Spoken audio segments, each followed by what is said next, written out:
कल बहुत ही अच्छा दिन है। एक तो सोमवती अमावस्या है और वट सावित्री व्रत पूजा भी है।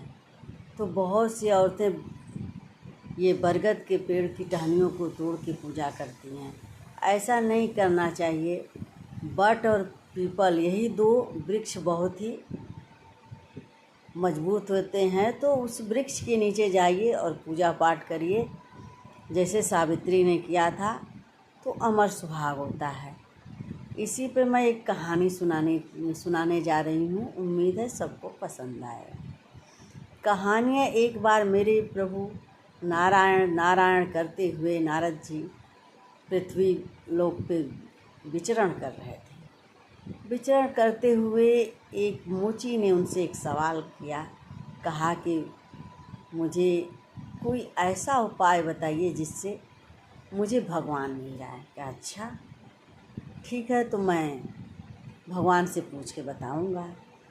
आगे गए तो एक महात्मा थे जो कि बहुत ही दिन से तपस्या कर रहे थे और वाकई बहुत अच्छे महात्मा थे।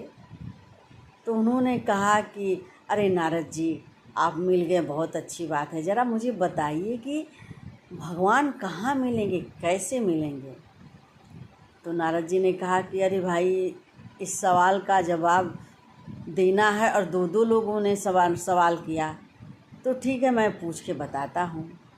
तो गए तो भगवान से कहे, मेरे नारायण से, कि नारायण जी, प्रभु ये बताइए कि दो भक्त पूछ रहे हैं कि कोई ऐसा उपाय बताइए जिससे भगवान मिल जाए और कहाँ मिलेंगे। तो कहे कि देखिए, जाके बोल दीजिए कि एक पीपल के पेड़ पे जितने पत्ते होते हैं उतने जन्म के बाद मैं मिलूँगा। तो आए तो कहे कि अरे, पहले महात्मा जी मिले तो कहे कि देखिए, मैंने तो पूछा तो उन्होंने जवाब दिया कि एक पीपल के पेड़ के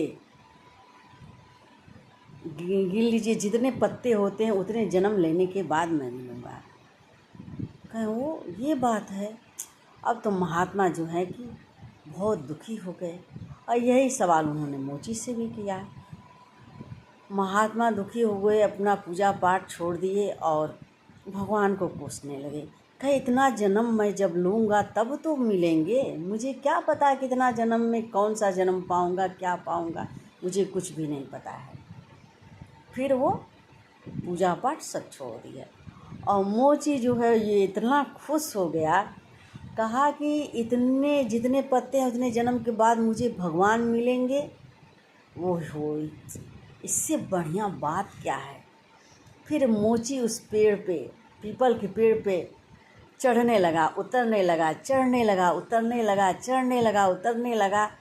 कहा कि मैं इतना बार चढ़ूँगा उतरूँगा जितना पत्ता है। अब भगवान उसके भाव को देखकर प्रसन्न हो गए और उसी पीपल के पेड़ से भगवान मेरे नारायण समक्ष उसके आए और कहे कि मैं तुम्हारी पूजा से बहुत ही प्रसन्न हूँ। बोलो। अरे प्रभु, मुझे कुछ नहीं चाहिए, मुझे बस यही था कि आपने दर्शन दे दिया।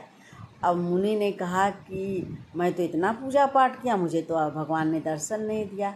तो ये सोचने वाली बात है, भगवान कब किसको कहाँ कैसे मिल जाएंगे ये किसी को पता नहीं है। अगर भविष्य का किसी को पता रहता तो फिर नर नारायण में अंतर ही क्या है। इसलिए जैसे दूध में से मक्खन निकाला जाता है, उस दिखता नहीं है, वैसे ही मेरे नारायण हैं। आप नारायण नारायण करते रहिए, एक न एक दिन ज़रूर मिलेंगे। कभी तो दीनदयाल के भनक पड़ेंगे कान, तो उनके कान में आवाज़ जाएगी और मिलेंगे। तो इसलिए नारायण नारायण का जाप करते रहिए। बोलिए श्रीमन नारायण नारायण।